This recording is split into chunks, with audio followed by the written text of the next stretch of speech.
Am I the a-hole stories? Am I the a-hole for kicking my sister out of the house after she told me to choose a side between her and my husband? I, 31 female, have a 26-year-old sister who recently got divorced. It's been a difficult phase for her. She's also been having issues with my mom and came to stay with me and my husband for a while. She doesn't talk much about the divorce, she just says her ex-husband suddenly wanted a divorce for no reason.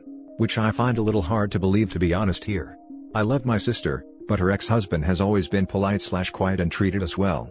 Once she's moved in with us, she started doing strange things. For example, my husband told me he found her a couple of times in our bedroom and she said she was cleaning, even though she doesn't normally help around the house or anything. Also, she claims my husband walked in on her twice without knocking, but my husband never uses the guest bathroom, so I found that strange. She'd use my products but doesn't return them to me. I ended up buying new stuff. She also banned my husband from going upstairs because of the way she dresses. I told her how uncomfortable that made him feel, since he said he felt like he was walking on eggshells in his own house, but she said he was being controlling and needed to loosen up. But that not only annoyed my husband, but me as well. I told her to be more respectful with her clothing since they were inappropriate to walk around with. I even gave her some of my pajamas, but still wears the same stuff. What really caused the issue was when she decided to use our bathroom next to our bedroom to take a shower. My husband was working in the backyard, then when he walked into his bedroom, he found my sister there.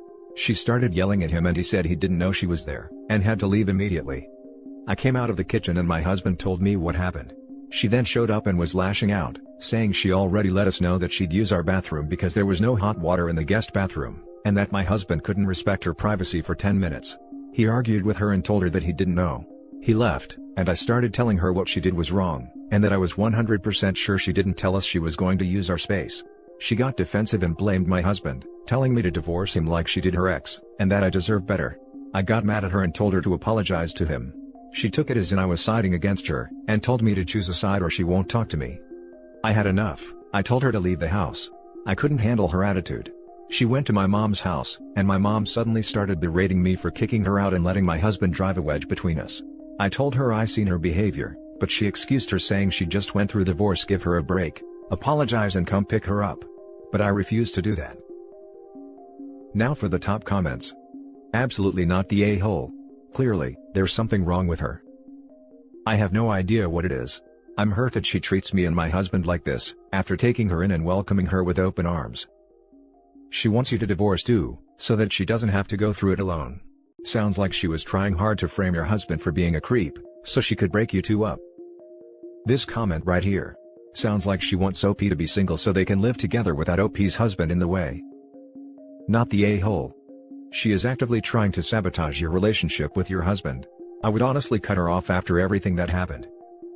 I honestly been calm and patient with her, but she simply has no respect for boundaries and consider this as me taking sides, but it's not. My husband also helps with whatever he can, but now he feels uncomfortable being in his own house and I can't blame him after this. Not the a-hole. Something is clearly going on and she needs to deal with it elsewhere, preferably with professional help. In the meantime, I suggest you check to see if any of your medication or jewelry is missing. She's not sniffing around your bedroom for nothing. Now for the next story. Update: am I the a-hole for telling my boyfriend he's a bad person? Original post. So recently my boyfriend got some dental trays for his teeth done, molds of your teeth, which can be used to put product in to whiten your teeth. He's done this before but lost his last set of trays, so went somewhere new to get some new trays done. My boyfriend told me that when going to pick up his dental trays, the receptionist just gave him the trays without asking for the payment of them. He then took the trays and left, knowing he had not paid for them. The receptionist called shortly after he left, and explained that a mistake was made and could he please either come back and pay for the trays or pay over the phone. My boyfriend lied, saying he was adamant he had already paid before picking the trays up, and it wasn't his fault that they had no record of him paying / that he didn't keep his receipt to prove it to them. He was pretty vocal to me about not wanting to pay for the dental trays if he didn't have to, and that it was the receptionist's mistake and on her. What sparked our argument about this was a car journey where he answered the phone to the manager of the dental practice, who was following up the call with the receptionist. My boyfriend continued with his lie that he had already paid, and it was not his problem that they could not provide proof of this. Now, something about witnessing him lie so easily to this man really bothered me, and it bothered me that he didn't care if the receptionist may get into serious trouble, or even lose her job over this mistake, or that he wasn't losing out by paying as he would have paid for the product in normal circumstances. After the call, which didn't reach any resolution, I told him that was very uncomfortable for me to hear and witness, and he's a bad person for lying like that, when he knows full well it was likely an honest mistake by the receptionist, and he got a product he didn't pay for. My boyfriend's now giving me the silent treatment and seems really hurt that I called him a bad person. He says most people would avoid paying for something if they didn't have to. Am I the a-hole? Should I apologize? Now for the top comments before reading the update. Not the a-hole in the least. Huge red flag here. What your boyfriend did is outright stealing. He is also stupid. This is the 21st century. The dentist knows he didn't pay and the police will know that too when the dentist presses charges. Thank you. It's good to see most people wouldn't do this. This isn't the first red flag of this nature, but this one really stuck out to me. I'm going to seriously reconsider our future. We had plans to travel, get engaged, etc., as it's clear our core values don't match, and I'm almost certain he could just as easily lie in this manner to me. Red flags. Girl, run. What if he decides to steal from you, your family, or your friends? Liars will lie just to keep up the practice. Not the a-hole. You called him a bad person because he is. Dental equipment is expensive. So that dental tray was in the hundreds if not in the thousands. He lied and knows that the receptionist could be fired over his lie and doesn't care. This sets up a disturbing pattern. Dump him as fast as you can. And call the dentist, tell the truth and save her job. I think I'm going to. I'll post an edit update soon. And now for the update. I spoke to the manager of the dental practice. I explained that my boyfriend had been open to me about not paying, and that he doesn't plan to. The manager said a letter was already on the way demanding the payment, and if boyfriend fails to pay, then court proceedings will begin. He was thankful I called and knew it was their mistake, but was surprised by my boyfriend's attempts to argue with him. That's a good result for now. I didn't plan on telling my boyfriend as I wanted to end it with him. There's been too many red flags, so I decided I could never truly trust him, and I didn't want to add fuel to the fire. But before I got to end our relationship in person, I learned another painful lesson. Recently my boyfriend's laptop broke. This was fine as it was old and he can't work from home anyway. He sells cars, so he's used mine. Earlier this week, I'm on my laptop working and go to check my personal emails, except my boyfriend's email was still logged in when I opened the web page. I go to log out, but saw the most recent 30-ish emails were all from the same person, a girl. This was weird as who emails like that to converse anymore? I know it was an invasion of privacy, but I clicked onto the emails.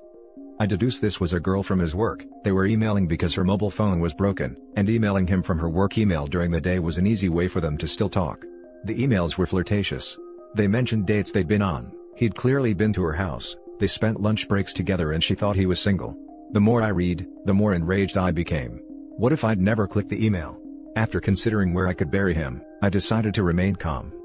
I called my manager to tell her what I just learned. She's super cool and said to take the afternoon.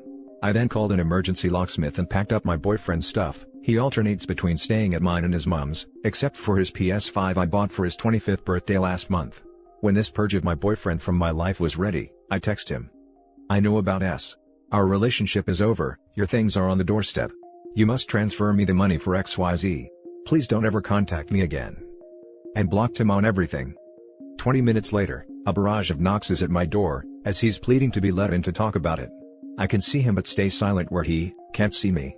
He was on his knees crying, begging, pleading for me not to leave him. Whether they were crocodile tears or not, my heart ached. After some time, he left with his stuff. I felt relief and had a good cry, but I doubt that's the last I'll hear from him. I feel heartbroken, and stupid.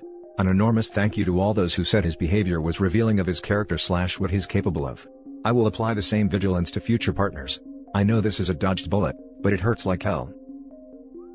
Now for some top comments. Good for you, girl. He revealed his true colors and you respected yourself enough to believe him. You've had a rough week and it must have been tough, but you should be proud of yourself for how you handled it. Hope it is all uphill from here. He is going to bitterly regret being a cheating, stealing jerk and you are going to have a beautiful life without him. Sending hugs and best wishes. The ironic thing is that, had he not given her serious cause to doubt his character with the tray incident, she might have let his crying and pleading persuade her to forgive the cheating somehow. Cheating is a hard thing to process, and too often the innocent party feels as if they must have done something wrong, because otherwise this good person wouldn't have cheated, right? But OP's eyes had already been opened. Yes, it does hurt like hell. Think of it as surgery to remove a tumor from your life. The incision hurts, but it will heal. That's a great way to look at it. Ending a relationship is never easy, and the fact that you didn't murder him is commendable. I certainly would have. I hope that your healing process is swift, and that you find a more suitable love in the future. Also, I hate to be the person who brought this up, but if you were intimately active with him, and he was cheating, be sure to get yourself tested for STIs just in case. Thank you for your concern. I did think I should go for a test. I'm not sure whether to tell the girl the truth as well, but I really don't want to know the gory details from her. Now for the last story. Am I the a-hole for not telling my sister that the child she thinks is her nephew isn't my child? I, 27 male, have 5 siblings. We all had a great relationship up until 5 years ago. I found out my long-term girlfriend of 3 years was cheating on me, and got knocked up. I didn't tell any of my family at the time because I was handling it. Well, she gave birth and wouldn't stop harassing me, going around telling people I ran away from my responsibilities. Now anyone who knows me knows I wouldn't leave without a reason, and didn't need any more info than I thought, but my oldest sister was a different story. Now she has always been someone who can't stay out of other people's business. She would attack me and say all kinds of messed up things about me in public. I would be lying if I said it wasn't all funny to me, but it was. She pretty much went low contact with me for abandoning my so-called child, and the rest of our immediate family for not encouraging/forcing me to step up and be a father. Well, over the years I started to tell the rest of my family what happened. They would always ask, how long will I keep this up? After the pandemic begun, she started coming back around our parents, talking about all the time she spends with their other grandchild. My parents are the people who taught me about staying out of other people's business, and didn't say a word. Now we all got together for Thanksgiving. It was the first time in 5 years we were all together. She starts attacking me about the child, how big it's gotten, and how a father could abandon it. So, I responded, I don't know. Why don't you ask X why the real dad ran away? My sisters called me a liar, and I asked if she wanted to see the test results from 5 years ago. She was dumbstruck, and when she learned I wasn't lying, she called me an a-hole for letting her be an aunt to a child she's not related to. I'm being called an a-hole by her in-laws side of her family and friends, for letting this joke go on for 5 years. So, am I the a-hole? So, I just want to make one thing very clear. After my ex gave birth, I had the DNA test done. I was not the father and I cut her off. My sister went to see my ex without me knowing. Got her side of the story and immediately started attacking and berating me on social media. She never asked me, so I decided to keep letting her make an ass out of herself. No one else in my life took my ex's side, not even her own parents, because everyone knew my character. When I don't immediately jump to be a father to the child, she went to our siblings and our parents to try and force me. When they didn't jump in, she went low contact with our parents and no contact with me and our siblings. I have not heard from her in 5 years. So, this is 100% on her. Now for the top comments. Everyone sucks here. Yes, she shouldn't have rushed to judgment. But there was no reason not to tell your family that someone who was purportedly a family member simply wasn't. Not sure if you meant it to sound this way, but it sounds like you let this persist because you thought it was funny. Granted, someone else in your family also could have told her. So, she's probably the biggest a-hole if none of them wanted to mention it either, when she went on one of her tirades. But she's justified in being upset at you, even if it is somewhat self-inflicted on her part. Edit. Biggest a-hole is definitely the ex, because not only is she screwing with your reputation, she will be causing permanent damage to her child's emotional and psychological self out of spite. That is effed up. I highly disagree. OP's business is his own, and if his sister decided to butt in without asking his side of the story first, then that's on her. The ex could have easily told her that the child wasn't his, but she didn't. If the sister wasn't nose deep in his business, that would have never happened. Not the a-hole OP. You're the a-hole. If your sister thought you had a child and abandoned your responsibilities as a parent, she was in the right to get on your case about it. Too many biological fathers do that, and it's really awful. This all sounds like some immature sibling rivalry that got brought into adulthood. Letting her think for 5 years that she had a niece or nephew like that is plain brutal, nosy or not. The way OP makes it sound is like after his ex gave birth, she started claiming the child was his when it wasn't. He also says the people close to him all knew the situation. It sounds like his sister is an a-hole, and he took the high road instead of engaging in a pointless fight because the sister had made her view of OP obvious. Now if he had those DNA tests for 5 years and purposefully hid it from the sister because he thought it was funny, then he's the a-hole for sure. The culture of shaming man and portraying every father that doesn't stay with the mom as a deadbeat does nothing but make the situation worse. Everyone sucks here. The true victim is the kid who will either grow up never knowing his dad or hating a guy who got cheated on and a baby falsely pinned on him. Good luck to everyone involved. And that's it for this video, guys. If you have thoughts to share, leave a comment below. Don't forget to hit like and subscribe if you like this content. I'll catch you in the next one. Good day everyone.